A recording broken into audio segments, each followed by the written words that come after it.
అందరికీ very very good morning. అలానే మిత్రులకు, శ్రేయోభిలాషులకు, అలానే వైఎస్ఆర్ కాంగ్రెస్ పార్టీ కుటుంబ సభ్యులందరికీ మహాశివరాత్రి శుభాకాంక్షలు. ఆ పరమేశ్వరుడి ఆశీస్సులు ఎల్లవేళలా అందరిపై ఉండాలని చెప్పి మనస్ఫూర్తిగా కోరుకుంటూ మహాశివరాత్రి శుభాకాంక్షలు తెలియజేసుకుంటా ఉన్నా. ఈరోజు ఆ రెండు దినపత్రికల్లో ఎటువంటి వార్తలు వచ్చినాయో ఒకసారి చూద్దాం. ఆంధ్రప్రదేశ్ రాష్ట్ర 2026-27 సంవత్సర బడ్జెట్ను నిన్న ఆంధ్రప్రదేశ్ రాష్ట్ర అసెంబ్లీలో పయ్యావుల కేశవ్ బడ్జెట్ను ప్రవేశపెట్టారు. ఈ కూటమి ప్రభుత్వం వచ్చిన తర్వాత ఇది మూడవ బడ్జెట్.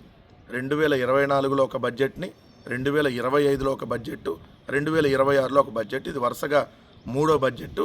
ఈ మూడు బడ్జెట్లని చూస్తే ఆత్మస్తుతి, పరనింద తప్ప ఇంకోటి మీకు కనపడదు. ఎందుకు ఆత్మస్తుతి, పరనింద అంటున్నా అంటే చంద్రబాబు నాయుడు గారిని 16 సార్లు ఈ బడ్జెట్ సందర్భంగా పొగట్టడం జరిగింది. అలానే జగన్ గారి ప్రభుత్వాన్ని 13 సార్లు తిట్టడం జరిగింది. 16 + 13 29 సార్లు ఈ బడ్జెట్లో ఆత్మస్తుతి, పరనింద ఉంది. 73 నిమిషాల ఏదైతే పయ్యావుల కేశవ్ గారి ప్రసంగంలో మీకు అక్కడే అర్థమవుతుంది కదా ఇంక బడ్జెట్ ఏముందనేది. రెండో అంశం వచ్చేటప్పటికి ఈ బడ్జెట్లో చెప్పకనే చెప్పారు ఏదైతే వాళ్ళ డొల్లతనాన్ని. ఎందుకు ఆ డొల్లతనాన్ని చెప్పారని అంటున్నా అంటే గడిచిన ఏడాది 3,22,000 కోట్లతో బడ్జెట్ ప్రవేశపెడితే ఈ ఏడాది ఇంకొక 10,000 కోట్లు పెంచి 3,32,250 కోట్లతో బడ్జెట్ ప్రవేశపెట్టారు. పెట్టి ఆ బడ్జెట్ను చూస్తే మేడిపండు చూడ మెలిమై ఉండును, పొట్ట విప్పి చూడ మొత్తం పురుగులే ఉండుననగా, అలానే పైకి చూస్తేనేమో అద్భుతం అదరహోలాగా 3,32,000 కోట్ల బడ్జెట్ కనపడుతుంది. కానీ మామూలుగా అయితే వాళ్ళ ఎల్లో మీడియా, ఎల్లో పత్రికలో రాసే రాతల్లానే ఈ బడ్జెట్లో కూడా పూర్తిగా డొల్లతనం అనేది మరోసారి స్పష్టంగా కనపడింది. ఈ రెండు పత్రికల్లో హెడ్డింగ్లో మాత్రం అద్భుతం అదరహం అని కామన్గానే ఉంటుంది. కాబట్టి ఈనాడు పెట్టిన హెడ్డింగు సవాళ్ళున్న సంక్షేమం అభివృద్ధి సంకల్పం అంట. సవాళ్ళున్న సంక్షేమము అభివృద్ధి సంకల్పంగా వెళ్తున్నారంట. అవునా, నిజమా? ఇక్కడ ఆంధ్రజ్యోతి ఏమో అడుగు ముందుకే కష్టాల బండిని గాడిని పెట్టడమే లక్ష్యం అంట. కష్టాల బండిని గాడిని పెట్టడమే లక్ష్యం అంట. అడుగు ముందుకే అంట. అడుగు ముందుకే అని రాశారు కదా. నేను సూటిగా ఈ బడ్జెట్ చూసిన తర్వాతే క్లియర్గా అందరికీ అర్థమయ్యేటటువంటి విషయం ఏంటంటే 1,00,000 కోట్ల రూపాయలు మళ్ళీ బడ్జెట్ లోపల ఈ సంవత్సరం కూడా అప్పులు చేయబోతున్నామని ప్రకటించారు. 1,00,000 కోట్ల రూపాయలు ఈ బడ్జెట్లో కూడా ఏదైతే అప్పులు చేయబోతున్నామని చెప్పి ప్రకటించారు. ఇలా ఇచ్చి అలా లాగేశారు. ఉపాధి మెటీరియల్ నిధులపై కేంద్రం దోబూచులాట. కేంద్ర మంత్రి పెమ్మసాని జోక్యం చేసుకోవాలని వినతి. సిగ్గు శరమేమన్నా ఉంటే అయ్యా పెమ్మసాని గారు, మీకు కానీ మీ కేంద్ర మంత్రులకు కానీ ఈ ఏపీలో ఉన్నటువంటి ఎంపీలకు కానీ ఎమ్మెల్యేలకు కానీ పైన మీరే ఏడ్చి తెచ్చారు, కింద మీరే ఏడ్చి తెచ్చారు. ఏమన్నా ఉపయోగం ఉందా మీ వల్ల రాష్ట్రానికి? 24 గంటల్లో ఏదో చూపిస్తానని అంబటి రాంబాబు గారి ఇంటి మీద దాడి చేయడానికి పంపించడం కాదు మగతనం అంటే. దాన్ని మగతనం అనరు పెమ్మసాని గారు. ఇక్కడ చూడండి, 480 కోట్ల రూపాయల ఉపాధి హామీకి సంబంధించి కేంద్రం డబ్బులు ఇచ్చి మళ్ళీ వెనక్కి తీసుకుందంట. తీసుకెళ్ళి ఎక్కడన్నా పెట్టుకోవాలి తలకాయ. సిగ్గు శరమన్న కొంచెమన్నా అనుకుంటే ఎందుకయ్యా మీరు ఇంకా మీ మంత్రులు కాడ మళ్ళీ డబుల్ ఇంజన్ సర్కారు? ఏ గుడ్డిగాడికి వెళ్ళి ఏది తోమటానికి డబుల్ ఇంజన్ సర్కారు? 480 కోట్ల ఉపాధి మెటీరియల్ నిధులు లాగేసుకున్న కేంద్రం. జాతీయ గ్రామీణ ఉపాధి హామీ పథకంలో మెటీరియల్ కాంపోనెంట్ పనులకు బిల్లుల చెల్లింపు కోసం కేంద్రం 480 కోట్లు కేటాయించి కొద్ది రోజుల్లోనే మళ్ళీ వెనక్కి తీసుకుంది. గతంలో ఎప్పుడు ఇలాంటి పరిస్థితి లేదని అధికార వర్గాలు పేర్కొంటున్నాయి. మరోసారి కేటాయిస్తామని ఇచ్చిన నిధులు రాష్ట్ర ఖజానాకు జమ కాకముందే కేంద్ర గ్రామీణాభివృద్ధి శాఖ వెనక్కి లాగేసుకుంది. గత నెల 27న నిధులు ఇచ్చింది. నిధులు త్వరలో విడుదల చేస్తూ ఆందోళన చెందొద్దని చెప్పారంట. ఆందోళన చెందొద్దులే, భజన చేసుకోండి కూర్చొని. సిగ్గు శరవణ కొంచెమన్నా ఉందా? చూడండి ఇక్కడ 2025-26 ఆర్థిక సంవత్సరానికి సంబంధించి 4వ విడత మొదటి భాగంగా 480 కోట్లు, పాత బకాయిలు మరో 75 కోట్లు కలిపి 556 కోట్లు స్పర్శ అకౌంట్ ద్వారా విడుదల చేస్తూ జనవరి 27న ఆదేశాలు ఇచ్చింది. ఈ ఉత్తర్వులను NREGA వెబ్సైట్లో కూడా పెట్టారు. ఈ నిధుల్లో రాష్ట్ర వాటా కూడా కలిపి 740 కోట్లు చెల్లింపులు చేసే అవకాశం ఉంది. కానీ దాన్ని వెనక్కి తీసేసుకున్నారు. అలానే 2,000 కోట్ల వరకు బిల్లులు చెల్లించాల్సి ఉన్నప్పటికీ కేంద్ర అధికారులు రాష్ట్రంపై చిన్నచూపు చూపిస్తున్నారని పలువురు ఆవేదన వ్యక్తం చేస్తున్నారు. తక్షణం కేంద్ర గ్రామీణాభివృద్ధి శాఖ సహాయ మంత్రి పెమ్మసాని చంద్రశేఖర్ జోక్యం చేసుకొని రాష్ట్రానికి ఉపాధి మెటీరియల్ నిధులు తిరిగి మంజూరు చేయించాలని కోరుతున్నారు. ఎట్లా ఉంది పరిస్థితి రాష్ట్రంలో? కేంద్రం డబ్బులు ఇచ్చి కూడా వెనక్కి తీసుకుందంట. ఇప్పుడు వెళ్ళి భజన కొట్టండి, జై మోడీ అని కేకలేస్తా. అయ్యా డబుల్ ఇంజన్ సర్కారు, ఇప్పుడు వెళ్ళి అక్కడ పార్లమెంట్ ముందు ఇట్లా తప్పెట్లో కొట్టి కెవ్వు కేక అని చెప్పి అరవండి. సిగ్గు లేదు. ఎంతమంది ఎంపీలు ఉన్నారు, దేనికయ్యా మీరు డబ్బులు ఇచ్చి వాళ్ళు మళ్ళీ వెనక్కి తీసుకుంటే ఏ గుడ్డిగాడికి ఏం దోవుతున్నారు? పళ్ళు కాక ఇంకేమైనా దోవుతా కూర్చున్నారా? సిగ్గుండాలి. ఇట్లా ఉందండి ఈ ప్రభుత్వ పరిస్థితి.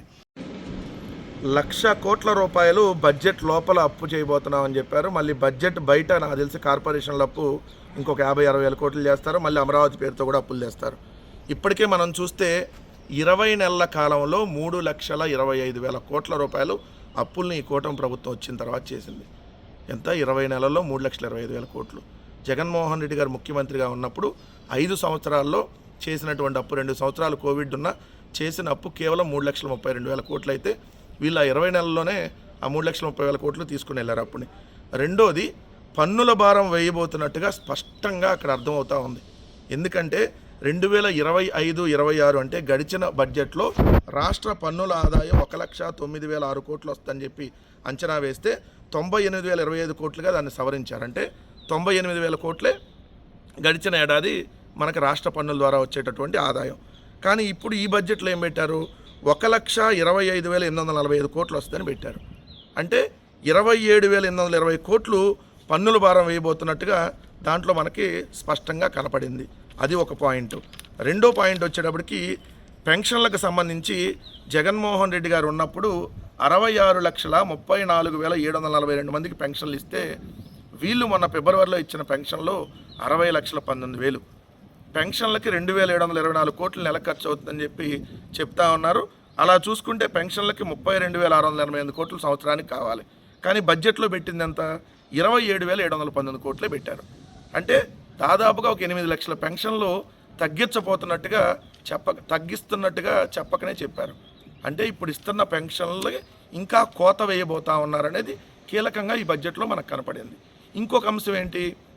వీళ్ళు ఇస్తానన్న పెన్షన్ల హామీ 50 సంవత్సరాలు దాటినటువంటి ఎస్సీ, ఎస్టీ, బీసీ మైనార్టీలకు కూడా పెన్షన్ ఇస్తా అన్నారు.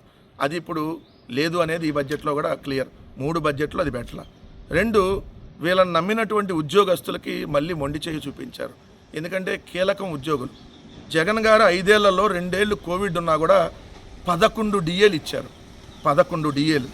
ఐఆర్ కూడా ఇచ్చారు. అలానే పిఆర్సీ ఇచ్చారు. కానీ ఇప్పుడు వీళ్ళు అసలు పిఆర్సీకి కమిషన్ చైర్మన్నే నియమించినటువంటి పరిస్థితి. ఈ ప్రభుత్వం వచ్చినాక 4 డిఏల బకాయిలు ఉంటే వీళ్ళు ఇప్పటివరకు ఆ బకాయిలు ఇచ్చినటువంటి పరిస్థితి. 40,000 కోట్ల బకాయిలు ఇప్పటికి ఉన్నటువంటి పరిస్థితి. 40,000 కోట్ల బకాయిల్లో ఈ ప్రభుత్వం ఇస్తానని ఎక్కడ చెప్పినటువంటి లేదు. పోలీసులకు సరెండర్ లీవులు సరిగ్గా ఇవ్వటల్లా. అలానే చూస్తే ఏపీజీఎల్ఐ కానీ, టీఏలు కానీ, మెడికల్ రియంబర్స్మెంట్లు కానీ, గ్రూప్ ఇన్సూరెన్స్లు కానీ, లోన్స్ కానీ ఇలా అన్నిటికీ బకాయిలు పెట్టారు. ఈ బడ్జెట్లో వాటికి ఇస్తామని చెప్పి ఎక్కడా కూడా పెట్టినటువంటి పరిస్థితి లేదు. రెండో అంశం వచ్చేటప్పటికి క్లియర్గా మూలధన వ్యయం గడిచిన బడ్జెట్లో 40,635 కోట్లు పెడితే దాంట్లో 10% చేసినటువంటిది. అలానే రెవెన్యూ లోటు గడిచిన బడ్జెట్లో 33,000 కోట్లు అయితే అది ఇప్పటికే 60,000 కోట్లు దాటిపోయింది. కానీ ఈ సంవత్సరం రెవెన్యూ లోటు తక్కువ అని చూపిస్తూ ఉన్నారు. అది ఎలా పాజిబుల్ అయింది? రెండోది, కేంద్ర పన్నుల నుంచి వచ్చేటటువంటి వాటాలు పోయినసారి రావాల్సినే పూర్తిగా రాలేదు. చాలా వరకు అంటే 60% కూడా రానటువంటి పరిస్థితి. కానీ ఈ సంవత్సరం ఇంకా కేంద్ర పన్నుల వాటాలు ఎక్కువ వస్తాయని చెప్పి మళ్ళీ పెట్టారు. అలానే చూస్తే సూపర్ 6 కీలకమైనటువంటి సూపర్ 6లో ఏదైతే నీకు 15,000 అనేటటువంటి పథకంలో 20 లక్షల మందికి ఆల్రెడీ కోత విధించారు. మొట్టమొదటి ఏడాది ఎవరికి కూడా ₹1 ఇచ్చినటువంటి లేదు. రెండో ఏడాది 5,000, 7,000, 10,000 అలా 13,000 వరకు అది కూడా 20 లక్షల మందికి కోత విధించి ఇచ్చారు. మూడో ఏడాది కూడా 20 లక్షల మంది కోత అలానే ఉంది. 2 నీకు 18,000 పథకంలో ఈ ఏడాది కూడా గుండు 0. 2024లో గుండు 0 అంటే ఆడబిడ్డ అనేది నీకు 18,000 పథకం. 2024 గుండు 0, 25 గుండు 0, 26 గుండు 0. అలానే రైతు భరోసా నీకు 20,000 పథకంలో 2024లో గుండు 0, 25లో 14,000 ఇస్తామన్నారు. అది కూడా 10,000 ఇచ్చినటువంటి పరిస్థితి. అది కూడా 7 లక్షల మంది రైతులకు కోత. ఇప్పుడు కూడా అలానే కోత విధించినటువంటి పరిస్థితి ఈ బడ్జెట్లో కూడా కనపడింది. అలానే నీకు 36,000 పథకంలో 2024 గుండు 0, 25 గుండు 0, 26 గుండు 0. ఈ బడ్జెట్లో కూడా దీన్ని ఊసేయలేదు. దాదాపు 20 లక్షల మందికి పైగా నిరుద్యోగులు ఉన్నారు. సో నెంబర్ 5, 3 ఉచిత గ్యాస్ సిలిండర్లు 1,55,00,000 గ్యాస్ కనెక్షన్లు ఉంటే వీళ్ళు ఇక 55 లక్షల మందికి తీసేశారు. సో తీసేసి 2024లో అయితే 1 సిలిండర్ ఇచ్చారు. 2025లో కూడా ఇప్పుడు ఎన్ని ఇచ్చారనేది గ్యారెంటీ లేదు. 2026లో కూడా అదే పరిస్థితి కనపడతా ఉంది. 2 ఉచిత బస్సు 16 రకాల బస్సులు ఉంటే కేవలం 6 రకాల బస్సుల్లో, అది కూడా ఒక జిల్లాలో ఈ మూల నుంచి ఆ మూల వెళ్ళాలన్నా కూడా 10 బస్సులు మారెళ్ళాల్సినటువంటి పరిస్థితి. పవన్ కళ్యాణ్ గారు చెప్పిన షణ్ముఖ వ్యూహం 175 నియోజకవర్గాల్లో నియోజకవర్గానికి వచ్చి 500 మందిని ప్రతి సంవత్సరం సెలెక్ట్ చేస్తాం, వాళ్ళకి 10 లక్షలు ఇస్తాం, వాళ్ళకి ఉద్యోగ అంటే వ్యాపారాలు పెట్టిస్తాం అన్నారు. ఈ బడ్జెట్లో కాదు కదా, గడిచిన 2 బడ్జెట్లో లేదు, ఈ బడ్జెట్లో కూడా ఊసలేదు. ఆరోగ్యశ్రీకి అదే అటకెక్కినటువంటి పరిస్థితి, గడిచిన బకాయిలు ఇచ్చే పరిస్థితి లేదు. సేమ్ ఫీజు రింబర్స్మెంట్ పరిస్థితి కూడా అంతే. సో ఇంకేంది బడ్జెట్? దీన్ని ఎవడన్నా బడ్జెట్ అంటాడా? దీన్ని బడ్జెట్ అనరు. ఏదో మీ అసెంబ్లీలో మీరు భజన చేసుకొని జగన్ గారి ప్రభుత్వాన్ని తిట్టడానికి ఏదో పెట్టాలి కాబట్టి పెట్టినట్టుగా కనపడుతుంది తప్ప ఈ బడ్జెట్ వల్ల కూడా పూర్తిగా ప్రజలకు ఒరిగేది ఏమీ లేదు అనేది పూర్తిగా కనపడతా ఉంది.